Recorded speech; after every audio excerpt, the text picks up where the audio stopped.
Let's go, Blue! Just look at everybody sprinting. Somebody drew that? That is stunning. Are you recording that part? Don't tell them I said that. The mountains have called and I had to go. I feel like I've never had a day in Asheville that I've not been able to find joy in. It means the world to me that they could play anywhere in the world and they chose to play for my local club. Like, that's what Asheville's about. Everyone loves each other here, and like, you come here and you're just like, I fucking love Asheville. Going to that.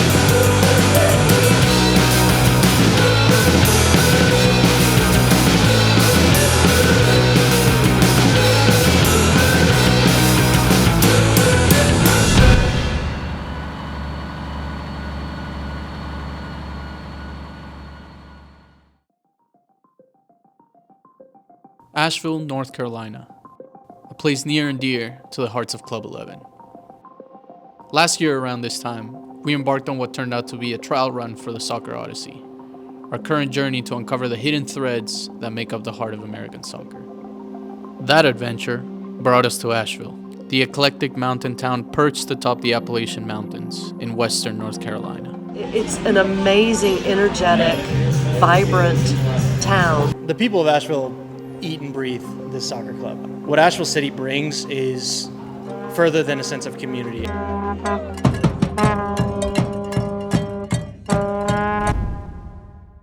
Between then and now, however, a lot has changed for Asheville. Catastrophic, life-threatening flooding ongoing here in Asheville. Floodwaters came in and took out almost this entire town. One emergency official calls it biblical devastation. What once seemed like an unthinkable catastrophe became a devastating reality. On September 27th, Hurricane Helene hit western North Carolina with more force than any storm prior, cutting Asheville off from the outside world in conditions that haven't been seen in over 100 years. The remnants left Asheville in what many described as a post-apocalyptic landscape, with fallen trees, downed power lines, destroyed city water lines, and bridges torn apart. Yet none of it could match the lasting scars etched into the hearts of its people. A community that over 6 months later is still trying to find its feet. As somebody who grew up here, I never expected Asheville to go through something like we did. It was devastating for this area. So many of the fans in that had their homes affected. We've also helped a couple of folks who are part of the Asheville City Soccer Club community pack up their stuff and move. It's really challenging to sort of keep your chin up when you're surrounded by the damage and the devastation that is still here. We knew we wanted to return to Asheville almost as soon as we left the first time. Luckily for us, Asheville City SC, the city's USL 2 side, was drawn to host the Open Cup again for a second year in a row. Without hesitation, we charted course back to the mountains for what was to be the first major sporting event in the city since the hurricane. To, of course, root for the Blues in hope of a cup set, but more importantly, to check on a city that so warmly welcomed us a year prior. Hello, we're looking to print some posters. Should we talk to you or just put it in here? Okay. Shit, perfect, right? Damn. How many do we want to try for this one? Oh, let's print one. So just one. All right. Somebody drew that? Yeah, somebody drew it. You are absolutely. That is stunning. It's pretty cool, right? You know the person that Yeah. supposed to be the right color? Yeah, yeah. It looks pretty spot on, actually. Wow. Well, I'll give you a compliment for that. I can't think of a good one. You can only go a couple miles up either direction from here, yeah, because of the trees and washing out the road. They still haven't fixed it. Wow. So you can't really see much. Can't even go to an overlook. No kidding. Yeah. Unfortunately, printing expert Catherine was right. 6 months on, effects from the hurricane were still physically visible. No one was immune to the destruction, not even the local soccer community. The John B. Lewis Soccer Complex, which regularly bustled with families and young athletes from across the country, now sits almost unrecognizable. We're trying to just look at over there and try to see like how high the water went. It's hard to see. I've been looking for that too, like on buildings to see how high the water went, but it's really hard to see. By pure happenstance, we ran into Nita, former teacher, current student, and knower of all things Asheville, who provided helpful context. So I was going to tell you, the water rose 27 feet high. Now that's bigger than a 2-story house. That's what, a 3-story house probably. What was this used for before? Soccer field. Kids were out here even in the winter. Unless it was freezing cold. And they ran soccer camps for the little kids. I used to love to come sit and watch the little kids play soccer. But it's soccer field. I mean, last year, I think. Yeah, I was walking out here last year, and I saw flags from states all over the country. So they were having a big soccer competition. I live alone, so when I get around people, yak. That's a teacher in me. I meant to ask, what did you teach? I taught mathematics. Oh, yeah? She was off to a seminar at UNC Asheville, the same location as tonight's Open Cup match for Asheville City SC.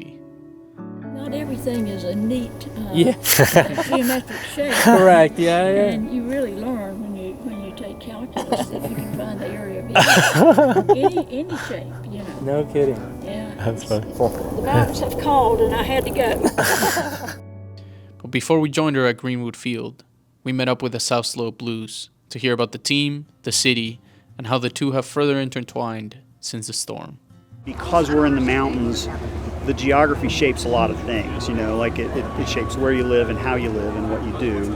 The culture and the Western Appalachian culture that we have here is really deep-rooted. So a lot of the music is tinged by that, the food is shaped by that, and that's what draws people, I think. There's something for everyone, age 5 to 105. No matter your demographic, you will find something here for you, which I think is just super special. And you don't really find that in a lot of towns. There's such a just very open and honest and eclectic culture that is infectious to be a part of, and it will hopefully continue to be that way for years on end. I think almost anybody could find a home here because you're going to be able to find your people that kind of make you feel seen and heard. And I think that's part of what makes Asheville special and why people continue to come here. It's just a really fun place to be. One theme was constant as we asked supporters what made this place special. Choice. Choosing to be in Asheville. Whether it be people from all over still choosing to make Asheville home, or players choosing Asheville City to be their best chance at a longer professional career. Asheville City means a lot to me, especially because it's all pretty much college players. There's, some people that are just trying to make their name heard after college and all that.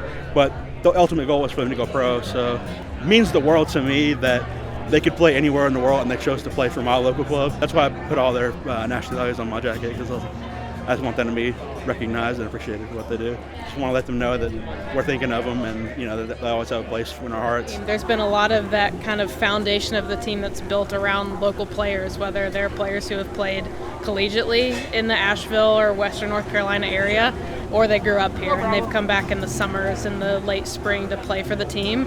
And I think a lot of the community likes to rally around somebody who was born and raised here, played club soccer here, played collegiate soccer here. There's that relatability that kind of helps mesh the fans, supporters group with the actual players. And I think that's been something that's special about something like USL soccer. The key to it all, though, is something more universal. Something any person feels about their local team. Humans thrive connection.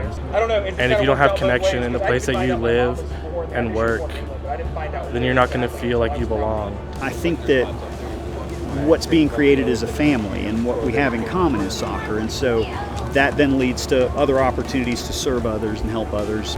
I think that is one of the reasons why Asheville City Soccer Club is what I love the most. They are just really, really engaged in trying to make this town and the community and this part of the state better. And the sport, this club, gives everyone that opportunity to feel like they belong and are a part of something bigger than themselves. It gives me an opportunity to kind of just put the world aside and watch a game of soccer. I think that's where I've found so much peace in my life, and just something that I can always go back to and always find joy. To still get to support a community team where there's guys on the team that I went to high school with and that I know personally, so getting to see them play and continue to play for the club, it's exciting. It gives you something to be excited about, and I think we're all looking for something to find joy in right now, and soccer does a great job of that. After 120 minutes and penalty kicks, Asheville City fell in the first round of the Open Cup, in what should have been a deflating evening for Blues fans. Looking around though, as smiles were shared between players and supporters, it was clear that the result didn't really matter that much. People were just happy to have their team back. With Asheville City captain Simon Carlson wrapping it up best. It's just such a tight-knit community. Like, they're at every game, the pub down the road, everything throughout the community. This is Asheville's team. It's the sports team that everybody gets behind here. Every year I see the same faces and more, and it's just a special thing. Like, I've lived with the same host family for the past few summers, and like, they're like a second family to me. Like, that's what Asheville's about. Everyone loves each other here, and like, you come here and you're just like, I fucking love Asheville. This was my first time coming back since it all happened, and it's great to see how things have recovered. And, you know, this next summer is going to be, you know, the biggest and best one yet for Asheville. And there's just so much more to come, so much more from, you know, everyone here. It's not just like what we do out here, it's, you know, the community and what we do on like the off days with everybody. It's just, it's a big family.